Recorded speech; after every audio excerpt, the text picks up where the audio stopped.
আমাদের ফ্যাশন ভাইরে পশ্চিমাদের ফ্যাশন, মুসলমানের ফ্যাশন ছাইরা বানায় তাকে ভূষণ। বিধর্মীদের ফ্যাশন লয়া দেখায় কেমন নাচন, পশ্চিমাদের ফ্যাশন কালো চুলকে লাল করে মেডিসিন মাখিয়া। আজকে বর্তমান যুগে আমাদের অনেক মা বোনরা আছে, সৌন্দর্য না থাকলেও আলগা সুন্দর প্রয়োগ করে, মেডিসিন প্রয়োগ করে, পার্লারে গিয়ে সেজে হলো যুবকদেরকে পাগল করার চেষ্টা করে। আছে না নাই? কথা কয় না? আছে না? অনেক যুবকরা আছে পার্লারে, আগে তো নারীরা যাইতো, এখন যুবতীরাও যায়, আরে যুবকরাও যায়। আগে শুধু যুবতীরা যেত এবং যুবকরাও যায়। আগে যুবতীরা পার্লারে গিয়ে ব্রু প্লাক করতো, এখন অনেক যুবকও পার্লারে গিয়ে ব্রু প্লাক করে। নাউজুবিল্লাহ জোরে বলবেন না? সৌন্দর্য চর্চার নামে আল্লাহ পাকের কুদরতি প্রাকৃতিক সৌন্দর্যকে নষ্ট করে ফেলে। অনেক মা বোনরা মনে করে পার্লারে গিয়ে সাজতে মনে হয় সুন্দর লাগে, মনে হয় সুন্দরী লাগে।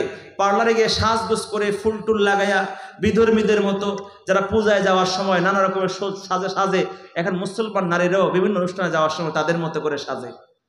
কথা বলেন ঠিক কিনা? কষ্ট পাচ্ছেন আমার কথা, দুঃখ পাচ্ছেন, এটাই বাস্তবতা। আমার বোনেরা, যদিও নিজেকে মনে করো সাজগোজ করে রওনা হলে তোমাকে সুন্দরী লাগে, আর যুবকরা তোমার দিকে তাকিয়ে তাকিয়ে হাসে এবং তোমাকে চোখে ইশারা করে, এবং তুমি এসব দেখে আনন্দ পাও, খুশি হও। কিন্তু তুমি একটা কথা মনে রাখবা, তোমাকে দেখে হাসে, তোমাকে সুন্দরী লাগে এই জন্য না, তোমাকে বান্দরী লাগে। বান্দর বুঝেন? আল্লাহ পাক রব্বুল আলামিন স্বাভাবিক যে সৌন্দর্য দিয়েছে এটাই সুন্দর। এটা একটা সৌন্দর্য আছে, মাধুর্যতা আছে, কোমলতা আছে। এই সৌন্দর্য চর্চার নামে মা বোনরা এমন পাপ করে ফেলে, যে পাপের কারণে 24 ঘন্টা তাদের উপর লানত পড়তে থাকে। নাউজুবিল্লাহ জোরে বলেন। যেমন পার্লারে গিয়ে যারা সাজে, এখন তো ঘরে ঘরে পার্লার, এবং নিজেরাও পার্লারের সামানপত্র ক্রয় করে নিজেরাও সাজে। পার্লারে যে কাজগুলো হয়, এর মধ্যে এক নম্বর যে ব্রু প্লাক হয়, মোটা ব্রুকে চিকন করে, কি বলে এটাকে? হ্যাঁ, আপনাদের এদিকে কি বলে? আমাদের বাংলায় বলে ব্রু প্লাক। হ্যাঁ, আপনাদের এখানে কি বলে? এই পশম উঠায় যে চিকন করে, এটা কি বলে? ব্রু প্লাক। আরেকটা কাজ করে অনেকে, প্লাস্টিক সার্জারি করে মোটা ঠোঁটকে চিকন করে, আবার মোটা ঠোঁটকে চিকন করে, চিকন ঠোঁটকে মোটা করে। আবার স্কিন যদি পড়ে যায়, অনেক বৃদ্ধ মহিলা আছে স্ট্রেট করে, অনেকে চুলে কালার করে, চুলকে স্ট্রেট করে, চুলকে কেটে ফেলে, সেটে ফেলে, পুরুষের মতো সাজ ধরে। আছে না নাই যদি বলেন? অনেকে দাঁতের মাঝখানে ফাঁকা করে, ফাঁকা মেশিন দিয়ে, একটু ফাঁকা, হালকা ফাঁকা থাকলে সুন্দর লাগবে। অনেকে দেহের মধ্যে টেটু আঁকায়, এটা তো কমন। কথা ঠিক কিনা? যুবক যুবতী গঠন কি মুসলমান বলো কি বেঈমান বলো, ইহুদি খ্রিস্টান নাসারা হিন্দু বৌদ্ধ আর্য নাগা গারো কুর্কি সাঁওতাল খাসিয়াল মগ মণিপুরি চাকমা ত্রিপুরা যা আছে বিধর্মীরা তো করেই। আজকে মুসলিম যুবক যুবতীরাও আজকে এই সমস্ত ঘৃণ্য অপরাধে জড়িয়ে আছে। অথচ কত বড় অপরাধ!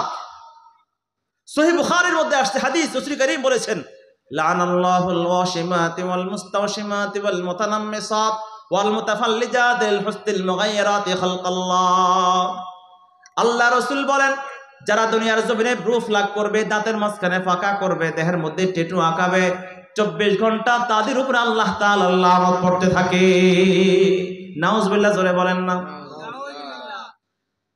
কেন লানত হয়? কেন আল্লাহ তাআলার সৃষ্টিতে হস্তক্ষেপ করে সৌন্দর্য চর্চার নামে? আমার মা, আমার বোন মনে করে আল্লাহ তাআলা যে মোটা ব্রু দিয়েছে, এই মোটা ব্রুটাকে যদি ব্রু প্লাক করে চিকন করে সুন্দর লাগবে। আল্লাহ তাআলা দাঁতের মাঝখানে ফাঁকা রাখে না, এই মেশিন দিয়ে যদি ফাঁকা করে সুন্দর লাগবে। আল্লাহ তাআলা স্কিন দিলেন সুন্দর, যে স্কিনের মধ্যে কোনো প্রিন্ট নাই, ডিজাইন নাই, আমি যদি জ্বালায়া মেশিন দিয়ে, আমি যদি সেখানে মেশিনের মাধ্যমে টেটু আঁকাই, সুন্দর লাগবে। অথচ আল্লাহ পাক রব্বুল আলামিন মানুষ সৃষ্টি করার পরে ঘোষণা করেছেন, কসম খেয়ে খেয়ে অত্তিন ওয়াজ্জাইতুন ওয়া তুরি সিনিন ওয়া হাদাল বালাদিল আমিন, 4টা পবিত্র বস্তুর কসমকে আল্লাহ তাআলা বলেছেন, লাকাদ খালাকনাল ইনসানা ফি আহসানি তাকওয়িম, আমি মানুষকে সবচেয়ে সুন্দর করে বানিয়েছি। আল্লাহ পাক রব্বুল আলামিন বলেন, হে বান্দার মা, আল্লাহ বললেন তোমার মুখ ভুটা মোটা, এটাই সুন্দর, দাঁতের মাঝখানে ফাঁকা নাই, এটাই সুন্দর, তোমার তোমার স্কিনের মধ্যে ট্যাটু না, এটাই সুন্দর। আল্লাহ তাআলার সুন্দর সৃষ্টির মধ্যে হস্তক্ষেপ করে সৌন্দর্য বৃদ্ধির নামে যে হস্তক্ষেপ করেছ, এই জন্য 24 ঘন্টা তোমার উপরে আল্লাহ তাআলার লানত পড়তে থাকে। যে নারীর উপরে লানত করে এই নারীর ঘরে কোনোদিন শান্তি আসতে পারে না, তার স্বামীর ঘরেও শান্তি আসতে পারে না, সন্তানের জীবনে শান্তি আসতে পারে না। ঠিক কিনা জোরে বলে? আব্দুল্লাহ ইবনে মাসউদ রাদিয়াল্লাহু আনহু হাদিস বর্ণনা করছেন। এই হাদিস তিনি বলার পরে এতটুকু বুখারী শরীফের মধ্যে আসছে, সহিহ মুসলিম শরীফের মধ্যে আরেকটু বেশি আসছে। এই কথা শুনতে এক মহিলা, নাম হলো ইয়াকুবের মা, বনি আসাদ গোত্রের এক মহিলা, যাকে বলা হতো উম্মু ইয়াকুব, ইয়াকুবের মা। আমাদের ঘরে বাড়ির আশপাশে আছে না, রফিকের মা, সালমার মা, হ্যাঁ, আব্দুর রহিমের মা আছে না, এরকম কোন একজন মা। ইমাম সাহেব, খতিব সাহেব, বক্তা সাহেব যখন এই ফতোয়া দিল, এই হাদিস শোনাই দিল আব্দুল্লাহ ইবনে মাসউদ, ওই উম্মু ইয়াকুব নামক বনি আসাদ গোত্রের মহিলা দৌড়ে আসছে আব্দুল্লাহ ইবনে মাসউদ রাদিয়াল্লাহু আনহুর কাছে এসে বলে, হে আব্দুল্লাহ ইবনে মাসউদ, আনতাল ওয়াশিমাত ওয়াল মুস্তাওশিমাত ওয়াল মুতানাম্মিসাত ওয়াল মুতাফাল্লিজাত, তুমি নাকি লানত করছো? আব্দুল্লাহ ইবনে মাসউদ রাদিয়াল্লাহু আনহু বলেন, মালি লা আলআনু মান লাআনা রাসূলুল্লাহ সাল্লাল্লাহু আলাইহি ওয়াসাল্লাম, আমি কেন লানত করব না যাদের উপর আল্লাহ রাসূল লানত করেছে। হুয়া ফি কিতাবিল্লাহ, অথচ আল্লাহ রাসূলের কি দেখতে কোরআন নাযিল হতো, রাসূল যা কিছু বলে কোরআন থেকেই বলে, আল্লাহর নির্দেশেই বলে।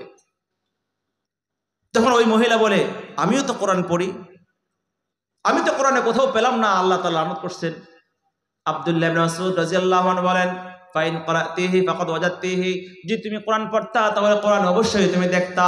আল্লাহ তাআলা বলেছেন, মা আতাকুমুর রাসূলু ফাখুযুহু ওয়া মা নাহাকুম আনহু ফান্তাহু। আল্লাহ নবী যা আদেশ করে তা মান্য করো, আল্লাহ নবী যা নিষেধ করে তা তুমি বর্জন করো। অতএব আল্লাহ রাসূলের আদেশ নিষেধ মান্য করা এই কোরআনের কথা। আল্লাহ রাসূল যেহেতু লানত করেছেন এটাই আল্লাহর লানত, আল্লাহ রাসূল যেহেতু লানত করেছেন এটাই কোরআনের কথা। সুবহানাল্লাহ জোরে বলেন না সুবহানাল্লাহ। অতএব আল্লাহ রাসূলের আদর্শ ফলো করতে হবে, আল্লাহ রাসূলের আদর্শ ফলো করতে হবে। ফ্যাশনের নামে, সৌন্দর্যের নামে হে যুবক, পশ্চিমা সভ্যতা ওয়েস্টার্ন কালচারকে গ্রহণ করো না। শাহরুখ খান, সালমান খান কিভাবে ফ্যাশন করলো, কি চুলের কাটিং দিল, নেইমারে কিসের চুলের কাটিং দিল, মেসি কিভাবে চুলের কাটিং দিল, সালমান খান কি ড্রেস পরলো, কানে দুল পরলো, হাতে চুড়ি পরলো, শাহরুখ খান কিভাবে চুলের কালার করলো, এসব দেখে দেখে কোনো মুসলিম যুবক তাদেরকে ফলো করতে পারো না। একজন মুসলিম যুবক ফলো করবে বিশ্বনবী মুহাম্মদ রাসূলুল্লাহ সাল্লাল্লাহু আলাইহি সাল্লামকে। ঠিক কিনা জোরে বলে? মোমেন জু ফেদা নকশ কফে পায়ে নবী হো, मोमेन जो फदा नक्श कफे पाए नबी हो ज़ेरे कदम आज भी आलम का खजीना, गर सुन्नत नबवी की करे पैरवी उम्मत, तूफान से निकल जाएगा फिर उसका सफीना। नक्शे कदम नबी के है जन्नत के रास्ते, अल्लाह से मिलाते हैं सुन्नत के रास्ते, अल्लाह से मिलाते हैं सुन्नत के रास्ते। আল্লাহ রাসূলের ফ্যাশন, আল্লাহ রাসূলের সুন্নাত, আল্লাহ নবীর আদর্শ তোমাকে সরাসরি জান্নাতে নিয়ে যাবে।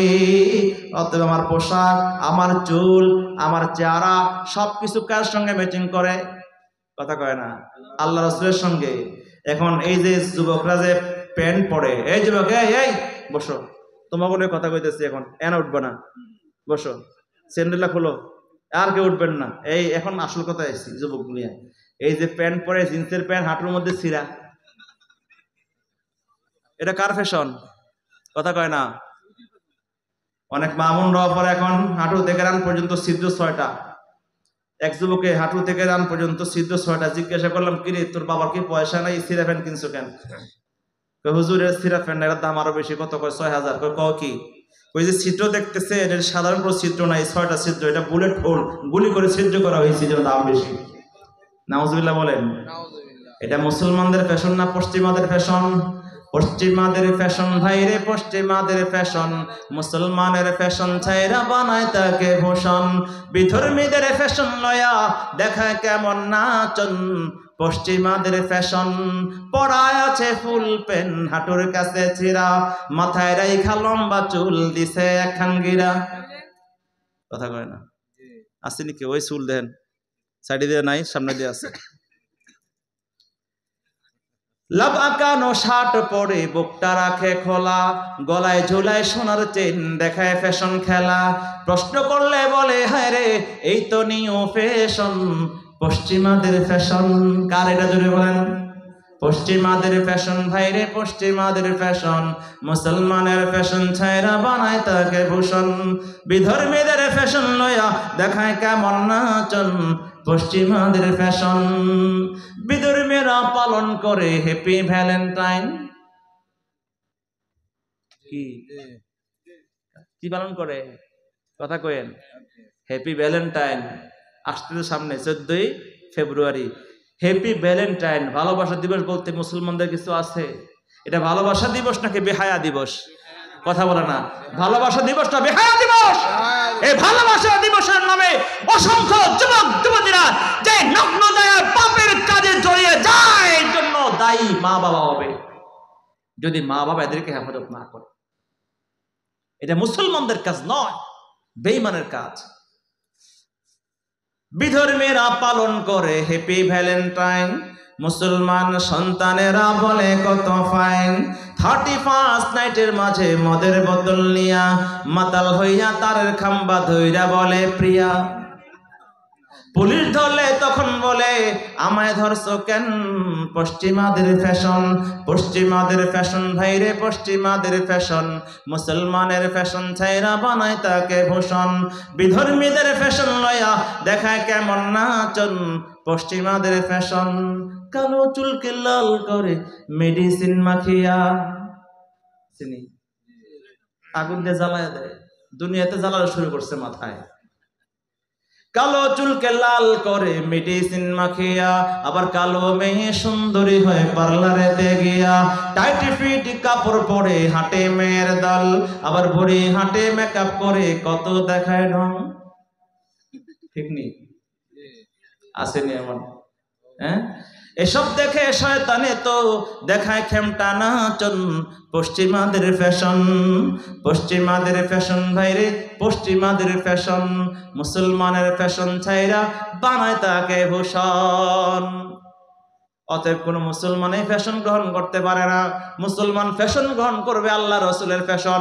মুসলমানদের চুলের কাটিং হবে বিশ্বনবীর চুলের মতো, মুসলমানদের পোশাক হবে বিশ্বনবীর পোশাকের মতো, মুসলমানদের দাড়ি হবে বিশ্বনবীর দাড়ির মতো, মুসলমানদের চরিত্র হবে আল্লাহর নবীর চরিত্রের মতো, মুসলমানদের যুবকদের আখলাক হবে আল্লাহর নবী বিশ্বনবী মুহাম্মদ রাসূলুল্লাহর আখলাকের মতো। কথা বলেন ঠিক কিনা?